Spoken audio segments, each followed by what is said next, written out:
სანამ მხოლოდ იმით იქნები დაინტერესებული, რომ მარკეტზე მხოლოდ და მხოლოდ ფული აკეთო, მიუხედავად კონდიციისა თუ იმისა, რას გეუბნება მარკეტი, მანამდე როგორც არ უნდა აჯერებდე თავს და რამდენადაც არ უნდა ფიქრობდე იმაზე, თუ როგორ გინდა წარმატებული ტრეიდერი იყო, ვერ გახდები წარმატებული ტრეიდერი, სანამ მხოლოდ შენ თავის დაჯერებას ესწრები მაგაში. ამაში ხა უკეთესად რო გაიაძუროთ რა იგულისხმება რა. ტრეიდინგს თქვენ ზოგადი თვალსაზრისით უნდა შეხედოთ, რას გაძლევს ეს საქმე ფულის კეთების გარდა.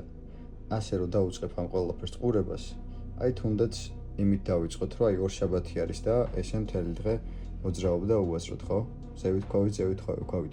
ვიღაცისთვის შეიძლება უაზრო იყოს ეს, მაგრამ ჩემთვის ძალიან აზრიანი დღე იყო და ძალიან მარტივი მისახვედრი იყო.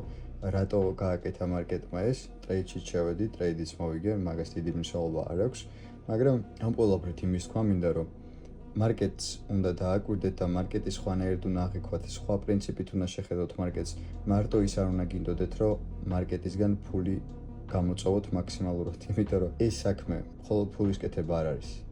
აქ ბევრ სხვა რაღაცასაც სწავლობ.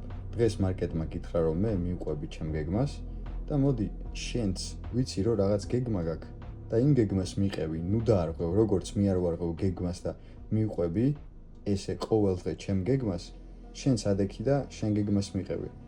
ამ ყველაფერს როცა გაითვალისწინებ, რო დაინახავ იმას მარკეტი რას გელაპარაკება, უბრალოდ რო გაიგებ იმას მარკეტი რას გელაპარაკება, მერე ყველაფერი გაგიმარტივდება.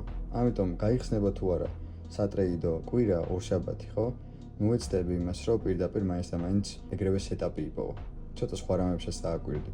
ეს საქმე ბევრად მეტია ვიდრე ტრეიდი.